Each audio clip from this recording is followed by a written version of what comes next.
going to sit here and tell you it was a smart idea to turn the White House over to Jared Kushner. It was not. But it's also true, if we're being honest, and we should be, that Donald Trump had far wiser instincts about American foreign policy than any leader in at least a generation. And he did it without the help of anyone. None of his advisors wanted to hear his views on foreign policy.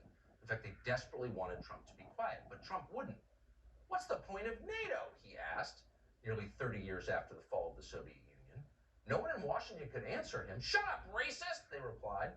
But Trump just kept going in his Trumpy way. Why would we fight Russia, he wondered. Wouldn't making Russia our enemy just drive Putin into the arms of China and create the most powerful and dangerous anti-American bloc in history? No one bothered to answer him. In fact, for the sin of asking, they called him a traitor to his country. They impeached him for it. And then they started a war with Putin. But in retrospect, Trump had asked a deeply patriotic question. If Russia ever joined forces with China, American global hegemony, its power would end instantly. You'd have the world's largest landmass and largest natural gas reserves allied with the world's largest population and world's largest economy. So a Russia-China axis would be not just more powerful than the United States, but much more powerful. It would have the scale to control a lot of the world's economy and trade routes and raw materials. It could project military force that, posturing aside, we actually don't have the power to stop. If Russia and China ever got together, it would be a brand new world, and the United States would be greatly diminished. Most Americans agree that would be bad. Now, as Donald Trump predicted very clearly, that is happening. Thanks to Joe Biden's reckless and self-destructive response to the invasion of Ukraine a year ago this week, the economies of Russia and China are intertwined. Chinese spending on Russian goods has increased by more than 60%. China now imports more coal from Russia than it has in the last 5 years. Chinese shipments to Russia, meanwhile, are up by nearly 30%. Companies like Ford and Toyota pulled out of Russia. They had to, remember that? So what happened next? Chinese automakers stepped in. Chinese car makers once made less than 10% of all cars bought in Russia. Now China makes a third of them. And you can see where this is going. The same thing has happened with smartphones and countless other consumer goods. Not surprisingly, the Chinese yuan is replacing the dollar in Moscow. Chinese currency now accounts for fully 1/5 of all trades on the Moscow Stock Exchange. That's up from less than 1% last year. So these are deep and growing economic ties, and they're formal. The thing about economic ties, however, is that they lead inexorably to military ties. So it shouldn't surprise you that China is actively helping Russia in the war against NATO, which we are leading. In other words, the country with more ships than any navy in the world has united with the country that has more nuclear-armed ICBMs than any country in the world to fight us through proxy in Ukraine. Well, that's scary. And the thing is, everybody involved seems to know it's scary and just how scary it is. Our leaders understand that their push for total war with Putin, which is unnecessary, could lead to the destruction of the West. They know that, but they're doing it anyway. In an interview with a German newspaper today, the Ukrainian President Zelensky casually mentioned that, oh, by the way, the entire world may soon go up in flames. Quote, if China aligns itself with Russia, there will be a world war. There will be a world war? If China aligns with Russia? Who could say something like that calmly? Since, as we just told you, China is aligned with Russia. It's already happened. That's not speculation, it's a fact. And as a result of that fact, according to Zelensky himself, hundreds of millions of people will die. No big deal, as long as we take Crimea. This is a very dark way of thinking. Zelensky himself is a very dark force. That is obvious if you watch him. It is unmistakable. Who could not see that? This man is a destroyer. He banned a Christian faith in his country and arrested nuns and priests. Oh, but he's a hero, claim our leaders, from Chuck Schumer to Mitch McConnell. No, Zelensky is not a hero. He is an instrument of total destruction. That is not a defense of his enemies, it's just true. And maybe that's why Joe Biden is drawn to him. Biden landed in Kiev today to promote another world war. Watch.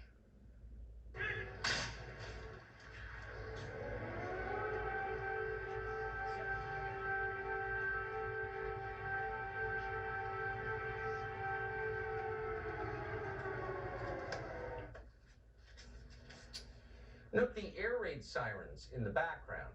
What's strange is there didn't seem to be any air raids in Kiev this morning. We checked. There were just air raid sirens at precisely the moment that Joe Biden appeared for a photo op. Even CNN's reporters on the ground in Kiev know that they've been in the city for the past 5 days and didn't hear any bombs or missile strikes or any sirens until the moment that Biden walked out for the cameras.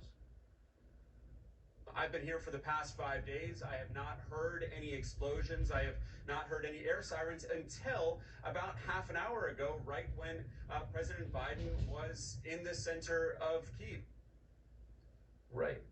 So here you have Potemkin air raid sirens, just the touch required in this, the most tightly scripted, most completely dishonest war in history, the fakest war. And the point, of course, is to sell Americans on yet another $500 million in tax dollars for Ukraine, for the Zelensky government. Watch this. We've committed nearly 700 tanks and thousands of armored vehicles, 1,000 artillery systems, more than 2 million rounds of artillery ammunition, more than 50 advanced launch rocket systems, anti-ship and air defense systems, all to defend Ukraine, and that doesn't count the other $500 million we're announcing with you today and tomorrow. That's going to be coming your way. And that's just the United States in this piece. Can anyone see how dark and crazy this is? Truly crazy? Yes, many Americans can see how dark and crazy it is. Look at the numbers. How many Americans support this war for democracy that Americans for some reason can't vote on? Why don't we have a national referendum on all this? As long as we're leveling a country on behalf of democracy, it might be nice to try democracy here, but no. It's all so grotesque. It defies imagination, really.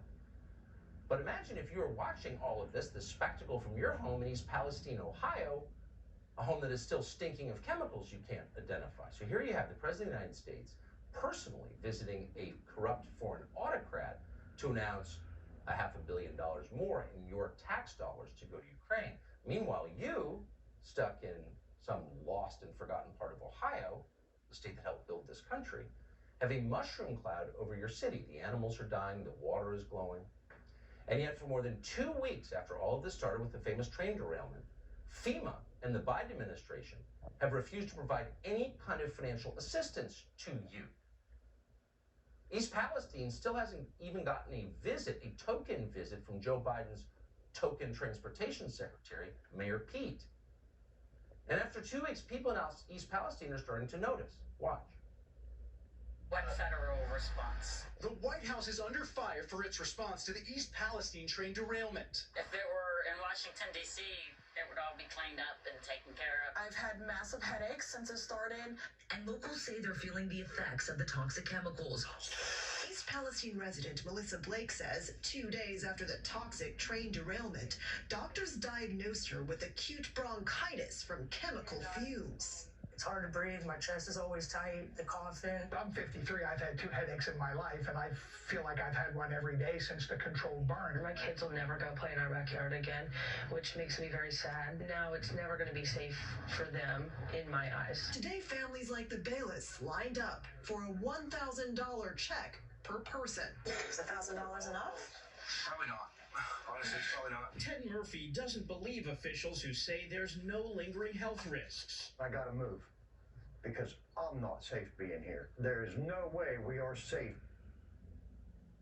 But nobody cares, and they know that in East Palestine. But the contrasts are becoming too sharp and obvious. The American border versus the Ukrainian border. One doesn't matter at all. In fact, it's racist. The other is so important we'll risk nuclear war to protect it. Aid to Zelensky, unaudited, God knows where it's going, nobody seems to care, and aid to East Palestine. We just can't afford it. Unfortunately, people just are not Ukrainian, so Joe Biden is not interested enough to visit. Unfortunately, no one in East Palestine thought to pay Joe Biden's son $80 grand a month. If someone had done that, someone had been wise enough to pay off the Biden family 8 years ago, things would be different. Here's how Joe Biden might talk to them now. It's going to deliver much-needed humanitarian assistance as well as food, water, medicine, shelter, and other aid to Ukrainians displaced by Russia's war. and provide aid for those seeking refuge in other countries from Ukraine. It's also going to help schools and hospitals open. It's going to allow pensions and social support to be paid to the Ukrainian people so they have something in their pocket. So not everything that winds its way through Congress is of equal importance. Most legislation in Congress means nothing in the long term. Nuclear war means everything in the long term. So what's the issue on which both parties seem aligned? Oh, the issue that matters. So there is no opposition party. Both parties seem to agree that the administration that shot down weather balloons with $400,000 heat-seeking missiles is capable of navigating an incredibly complex conflict in Eastern Europe where the stakes are existential. No problem. We can pull this off. Everybody involved is Winston Churchill. No one on the Republican side seems outraged on a gut level that the President of the United States is personally visiting an autocrat in a tracksuit in Kiev while he ignores the exposure of thousands of American citizens to toxic chemicals we can't identify.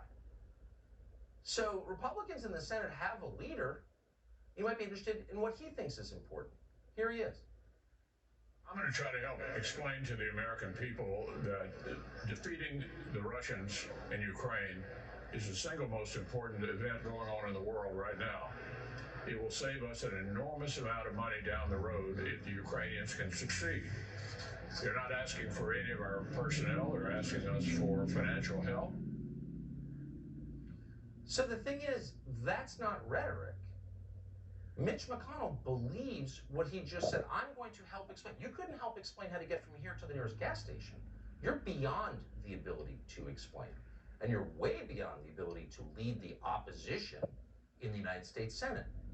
But for some reason, McConnell and so many other Republican leaders and talk show hosts have been completely brainwashed by the idea that the United States will benefit from a war with Russia. Well, now that Russia has joined forces with China to create a bloc against the United States that we cannot defeat, that will control perhaps the majority of the world. Really? And you did that, by the way. You laughed at Trump, and here we are, facing the end of control of a lot of the world because you so unwisely managed the power that you inherited. What's your answer now, Mitch McConnell? You're welcome on this show anytime to explain. Tulsi Gabbard is a former member of Congress, a former presidential candidate, and one of the very few people in the world who went on television after this invasion a year ago and said, this could get really dangerous. You were right. And now that China is aligning with Russia and supporting the Russian war effort effectively against us, this seems like a massive turning point. Well, you heard it from Zelensky himself talking about the consequences of World War III. The thing is, he has made very clear that that's where he thinks we are already, that we are in World War III. Ukraine is the tip of the spear. And this is how he justifies making demands of the United States and all of these NATO countries to equip him with all of the weapons and aircraft and tanks that the United States and NATO have to go and fight this war that we are in against Russia. He is doing everything that he can to bring us and NATO into this war, directly into conflict with Russia. You remember when their Ukrainian missile defense system, unfortunately, had a missile that went into Poland and killed 2 civilians on a farm. What did Zelensky say? His very first thing, first person on camera saying, hey, this is a direct attack against a NATO ally. US and NATO, you must go and attack Russia. The scary thing to me, Tucker, is to hear people like Zelensky, to hear Democrats and Republicans in the United States Congress and Biden administration officials speak so calmly and with a straight face about World War III. How would it be won? How would we respond to the use of tactical nuclear weapons? What are our options in this battlefield? Forgetting what Ronald Reagan said when he said a nuclear war cannot be won and therefore should never be fought. This World War III, this path that we are on, unless we change course, it will result in nuclear war. You have all of the nuclear armed countries in the world on this path towards a head-on collision. May I just ask a really quick question? So Zelensky, who I think this country has borne with great patience, actually, for the last year, has repeatedly said, I've got a border dispute with my neighbor, Russia. You live thousands of miles away. You're not connected. But because of that border dispute and their invasion of the eastern half of my country, your whole family could die, and I'm okay with that. Yeah. Why aren't Americans rising up as one and saying, you're suggesting it's okay that my family dies? No, it's not okay. Off the stage. Like, why are we putting up with this, honestly? You know, you look at the lies that the American people are being told by President Biden, by Mitch McConnell, by these warmongers in both parties, selling this lie that this is about defending freedom and democracy. And as he said, there's no greater threat to that democracy than this fight against, this war against Russia. They are the ones who are undermining our democracy. They are the ones who are denying the American people our constitutional right to have a say whether or not we go to war or not. It is an affront to the Constitution and every single American, and we should all be raising hell about this because it is our future, the future of the world, that's at stake. I agree. I mean, how much weed are people smoking? This is a real issue. This is not one of the fake issues, you know, that we... There is no more real issue than this. Oh, I agree. Tulsi Gabbard, thanks so much for joining us tonight. Thanks, Tucker. And for maintaining your bravery. Oliver,